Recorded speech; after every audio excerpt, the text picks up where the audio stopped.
Shalom, Elohim, Bapak Ibu sekalian, teman-teman sekalian. Saat ini kita akan mendengarkan kesaksian seorang anak muda yang bernama Fajar Trisutrisno. Seorang anak muda yang tadinya begitu nakal, begitu senang bermain-main, dan hidupnya tidak punya arah.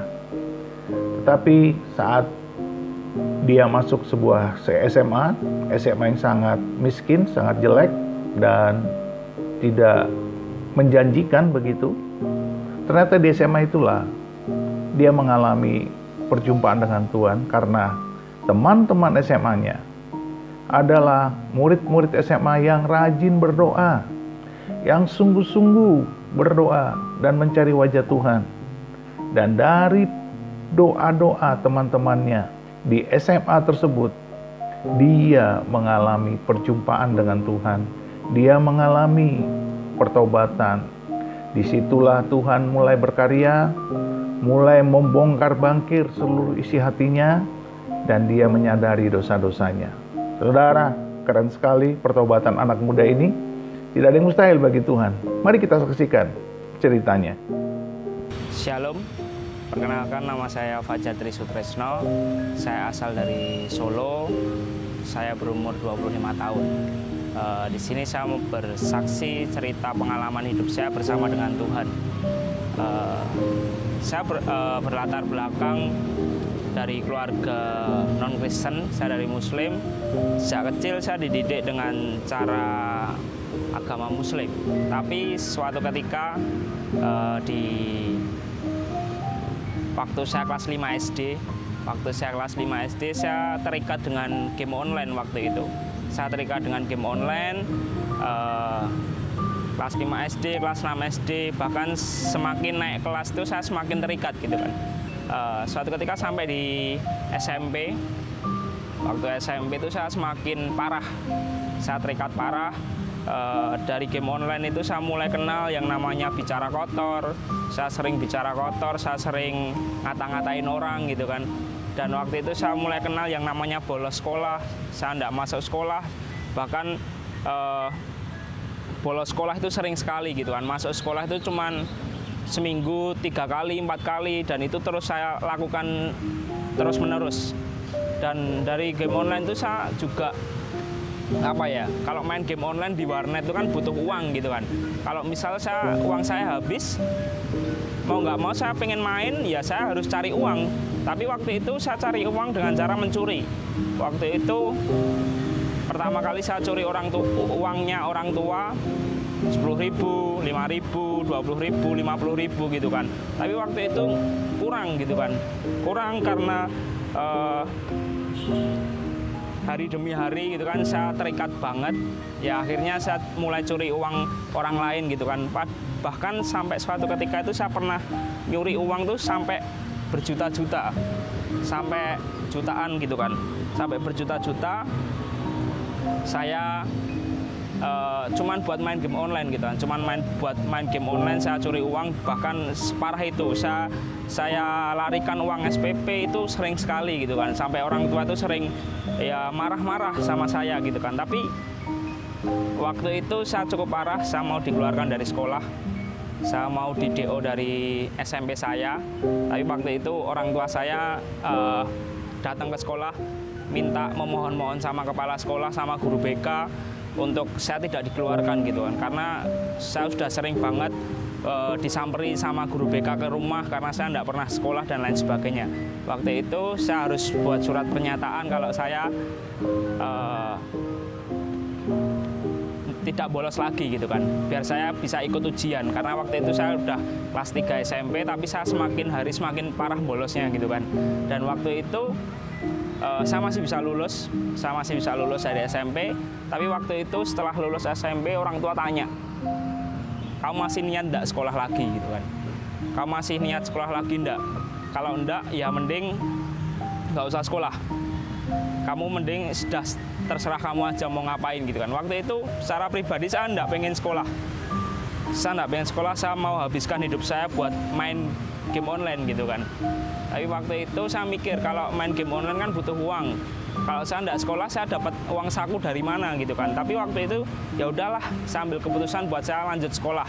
Saya lanjut sekolah buat cari uang saku gitu kan. Tapi waktu itu saya masuk di SMK di Kota Solo, di SMK 6. Waktu itu saya masuk cuma 3 bulan. Setelah 3 bulan itu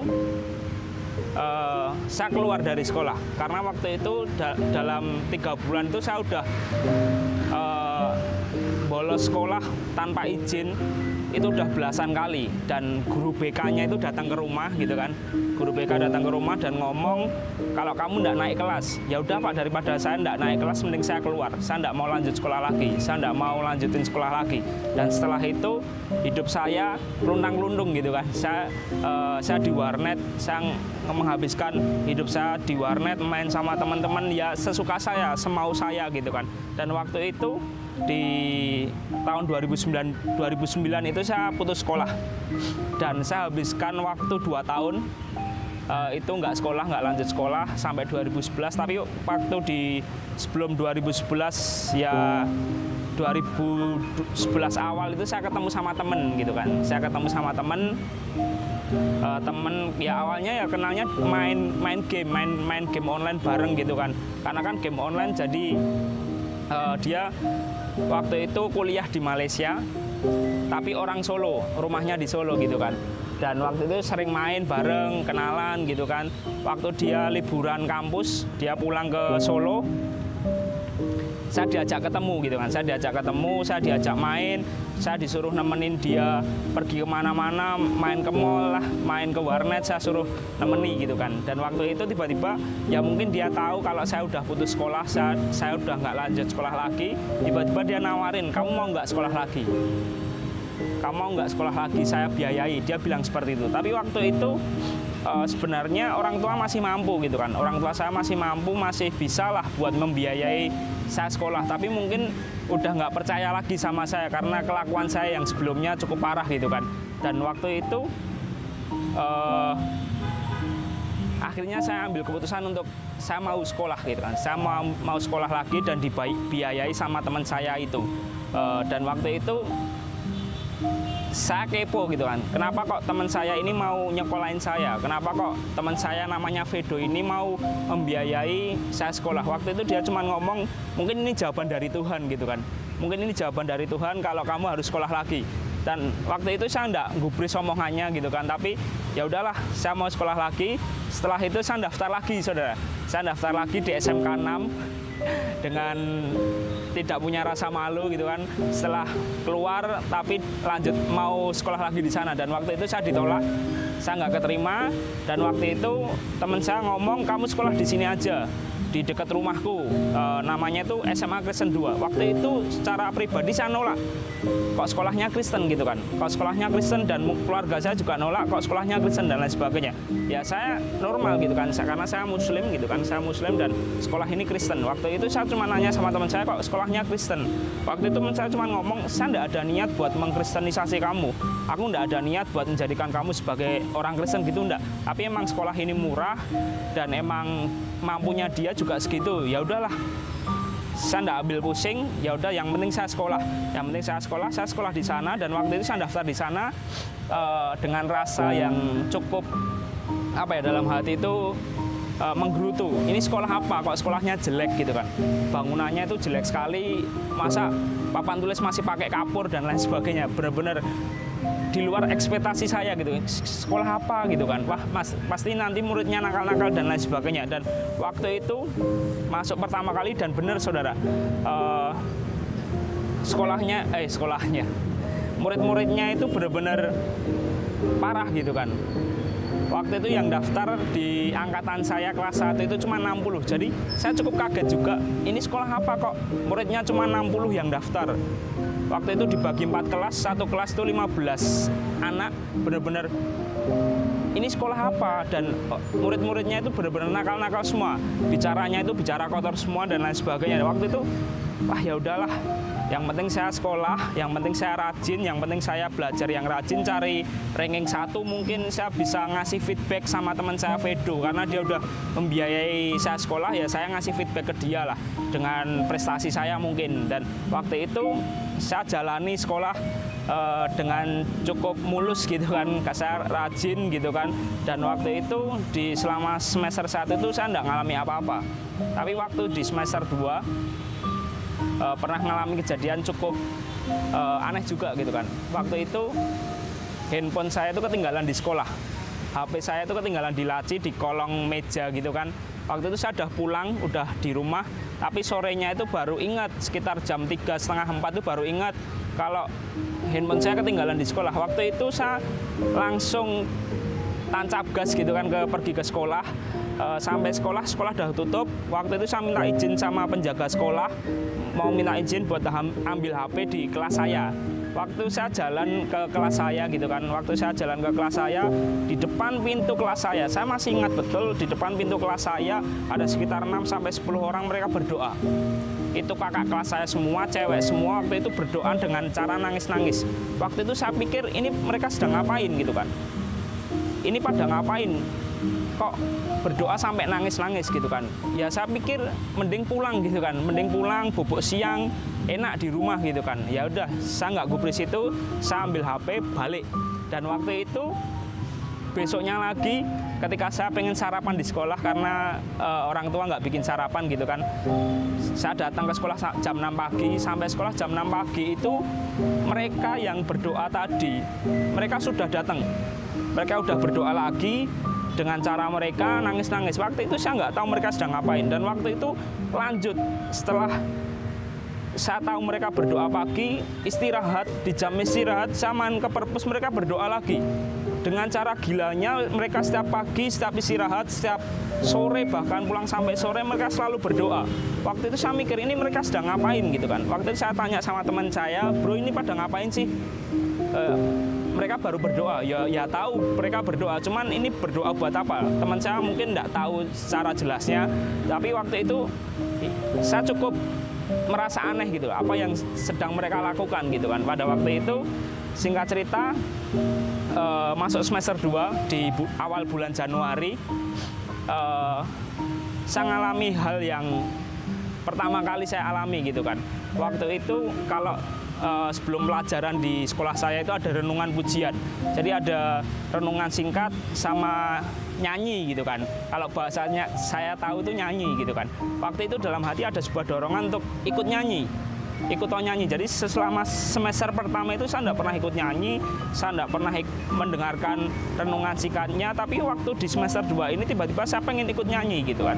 Saya minta buku lirik-lirik lagu, ya isinya itu lirik-lirik lagu pujian rohani gitu kan. Saya minta ada satu teman maju mimpin nyanyi lagu pujian. Teman saya tanya, ini kita mau nyanyi apa gitu kan. Ada teman yang lain jawab, kita nyanyi Bapa Sentuh Hatiku aja. Kita nyanyi Bapa Sentuh Hatiku aja. Dan waktu itu saya cari lagunya, saya cari judulnya Bapa Sentuh Hatiku gitu kan. Udah ketemu, dan waktu itu ketika pujian itu dinyanyikan gitu kan, waktu pujian masuk ref gitu kan, Bapa sentuh hatiku, ubah hidupku menjadi yang baru. Dan waktu itu saya mengalami sebuah hal yang belum pernah saya alami gitu kan. Saya merasa ada damai sejahtera dalam hati saya gitu kan. Saya merasakan ada sebuah sentuhan gitu kan. Benar-benar saya belum pernah mengalami. Dan waktu itu saya mulai agak meneteskan air mata gitu kan. Dan waktu itu saya merasa pengen cari tahu, ada sebuah dorongan untuk cari tahu siapa Yesus itu.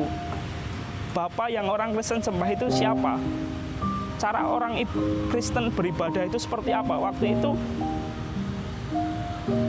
ada sebuah dorongan untuk cari tahu. Dan singkat cerita saya tanya sama satu teman namanya Bagio gitu kan. Saya tanya sama dia gimana cara ibadah orang Kristen itu gimana. Dan kebetulan juga ada teman saya juga satu gereja sama dia namanya Mawar juga, teman saya SMK dulu juga, ngajak juga ke gereja. Ya udahlah, waktu itu saya ambil keputusan untuk pergi ke gereja. Tapi waktu itu saya takut gitu kan. Secara pribadi saya takut. Saya diajak pertama kali ibadah itu di Januari 2012 juga, tanggal belasan. Waktu itu diajak ibadah youth, ibadah pemuda gitu kan. Waktu itu rasanya itu nggak pengen berangkat. Secara pikiran saya takut gitu kan. Nanti kalau di gereja diapa-apain gimana ya? Karena saya nggak tahu gitu kan di gereja ngapain itu saya nggak tahu. Tapi waktu itu ada sebuah dorongan untuk datang berangkat gitu kan. Ya udah waktu itu saya berangkat sendiri sampai gereja. Saya nggak tahu apa-apa gitu kan. Pertama kali ke gereja saya nggak tahu apa-apa, nyanyi aja nggak hafal, dengerin firman aja nggak mudeng gitu kan.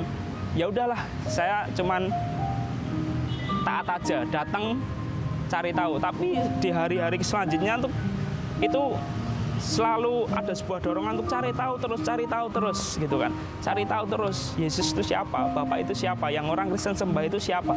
Tapi waktu itu di bulan Maret tanggal 23 Maret 2012 saya masih ingat betul ada retreat pemuda remaja di gereja saya, di tempatnya di Villa Indrasari di Tawangmangu. Waktu itu di sana awal perjumpaan pribadi saya dengan Tuhan.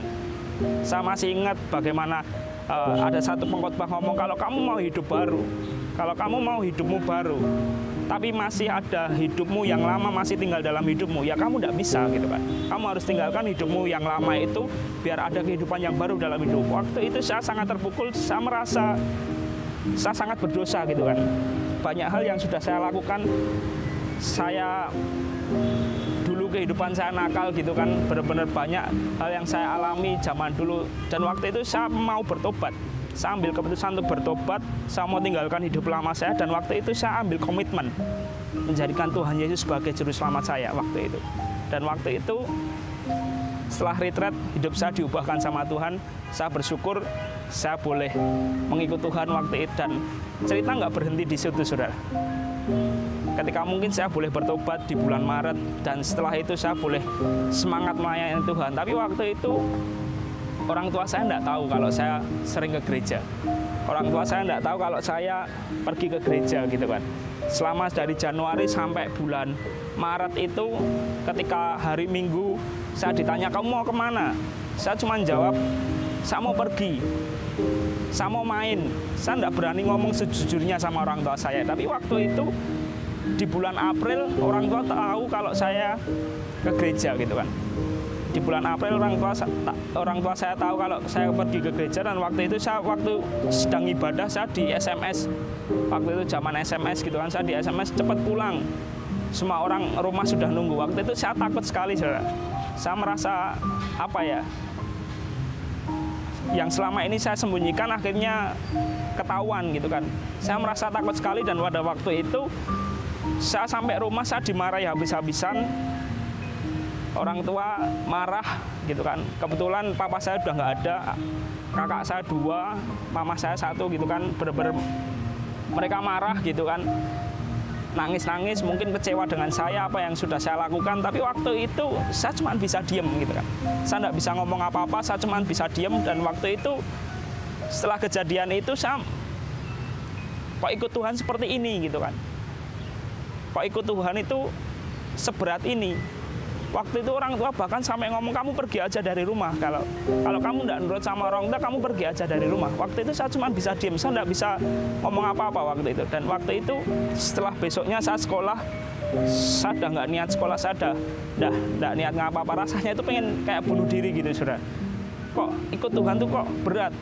Katanya ikut Tuhan tuh enak, katanya ikut Tuhan tuh selalu sukacita. Tapi kok saya ngalami hal seperti ini gitu kan. Tapi waktu itu saya tanya sama satu teman saya yang bahagia itu, kenapa kok seperti ini? Dia mungkin tidak tahu, mungkin belum pernah ngalami apa yang saya alami, jadi bingung.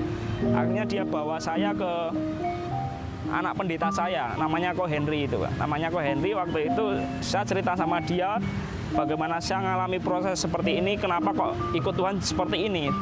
Dia cuma ngomong waktu itu, yaitu proses dari Tuhan. Emang ikut Tuhan tuh tidak gampang gitu kan.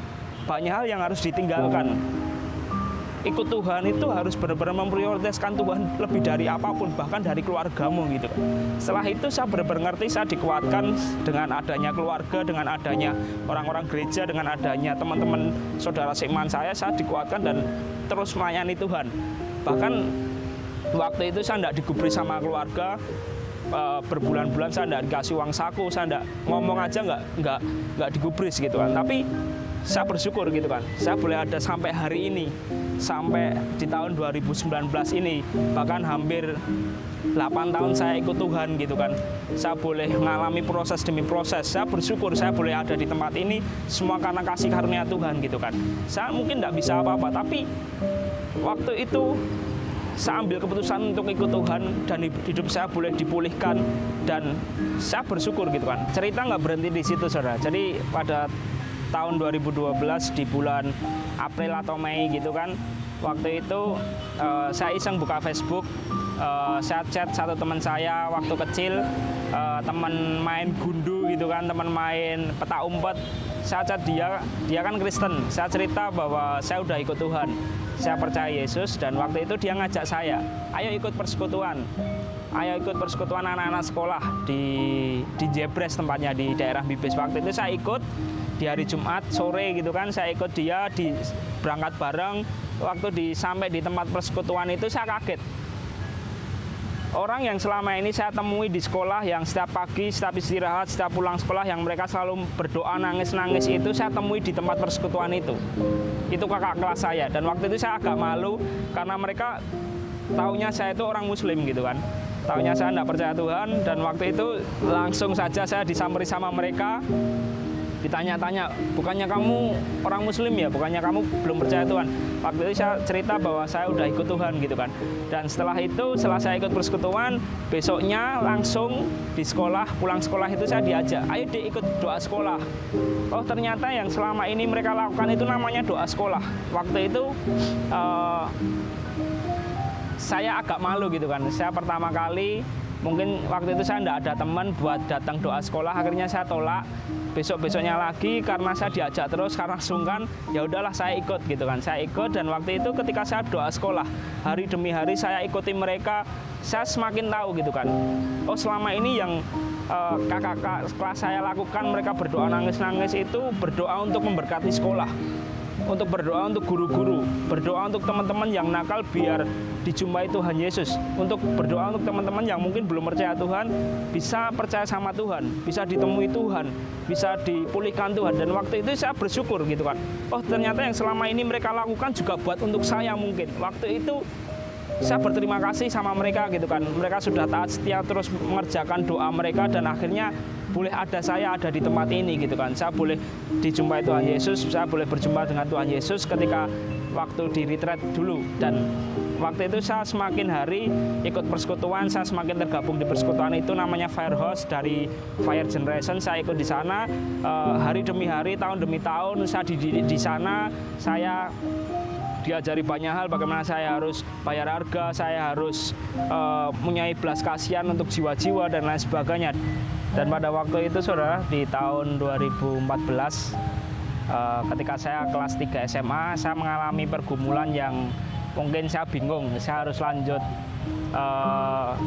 kuliah atau saya lanjut kerja atau saya ngapain. Saya bingung sekali pada waktu itu, dan secara manusia itu saya pengen kuliah gitu kan. Secara pribadi itu saya pengen lanjut kuliah karena saya merasa kalau saya masih mampu lah untuk ngikutin perkuliahan gitu kan. Saya masih bisa mikir gitu kan, saya masih bisa ngikuti. Dan pada waktu itu saya daftar kuliah jalur undangan gitu kan, saya daftar kuliah tapi tidak keterima.